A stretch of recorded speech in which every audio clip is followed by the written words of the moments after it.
There's a special magic that when you just even interact or talk to a child, they can teach us so many things because there's more to that child than just the addiction in the family. My name is Cynthia. I'm the supervisor of the children's program here in California at the Hazelden Betty Ford Center Foundation. And my mission in life is to help families and children find their voice and to know that their stories matter.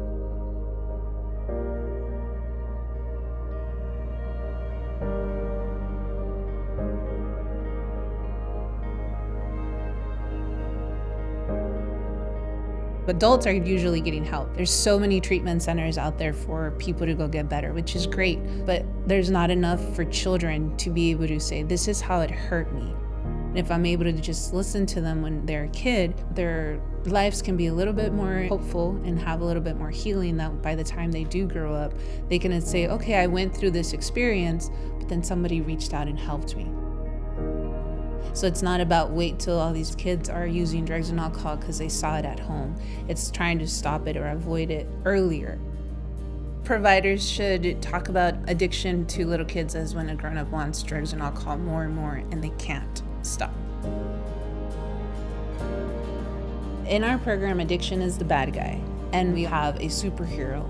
So TNR is our superhero here in the children's program. It stands for Treatment and Recovery. And when the children come to our program, they get to learn that when people are stuck with addiction, they can ask for help and TNR will come to the rescue.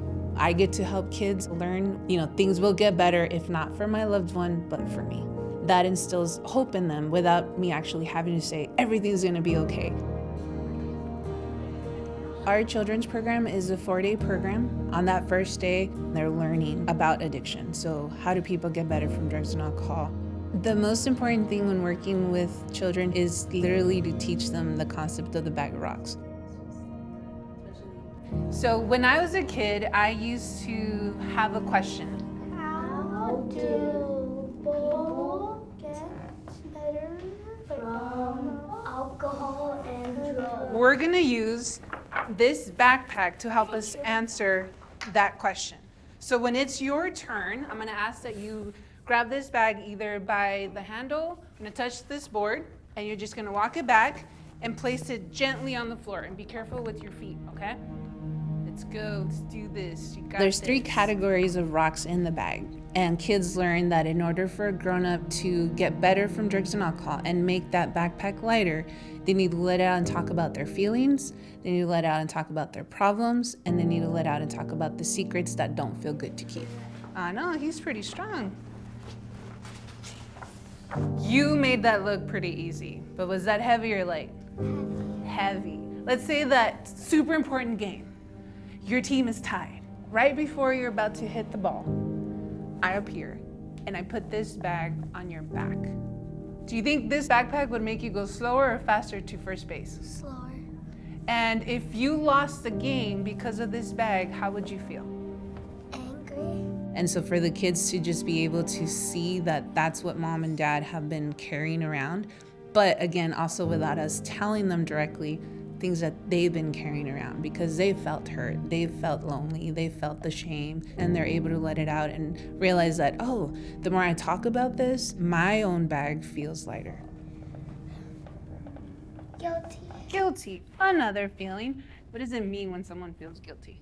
When you did something wrong. When you did something wrong, right? You feel bad about it. A lot of kids tell us that they feel like it's their fault that their parents use drugs and alcohol. And did we say that it could ever be a kid's fault? No. No, right?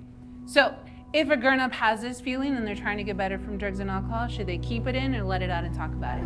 Let it out. Put that in the middle there. One of the other main things that children learn when they come through our program is that it's not their fault. Being able to take that weight off of a child of it's not my fault that my parents or a loved one is struggling with addiction, I think is huge. I think it's the strongest tool in my toolkit. Kids will get it because they feel it. They, physically feel weighed down. And so just even that concept of, let's build a bag together and you tell me what feelings you've been feeling and let's put them in a bag. And when you're ready, you can pull out a feeling and share it with me. 3 things that they're letting out and talking about. What are those 3 things? Yes. Secret. Yeah, secrets. Feelings. Feelings. Addiction. Addiction is a what? It's a problem. One thing that's always good to keep in mind is that some kids will learn one way, other kids will learn a different way. Sometimes people don't like to talk, so we use art. Draw a picture of how addictions hurt your family. Other kids, they don't think they're good at drawing, so they write a story about how addictions hurt their family, a true story. And then they end their story usually with a hope or a wish. There's an activity where the child shares their experience with their parent. You could just see a difference after they've done that.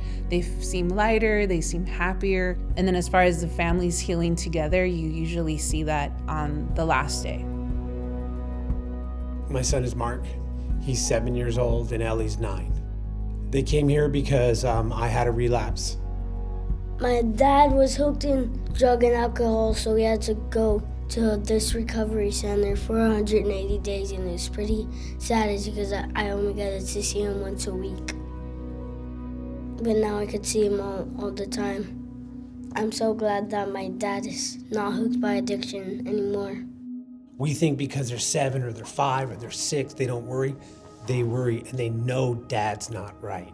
And so when they understand the terminology and they understand the thing of addiction, it makes everything better. So now everything's on the table and the forgiveness starts. We have to change the future, and the future is our kids. If Junior doesn't understand about addiction, his chances of walking down the same path is high.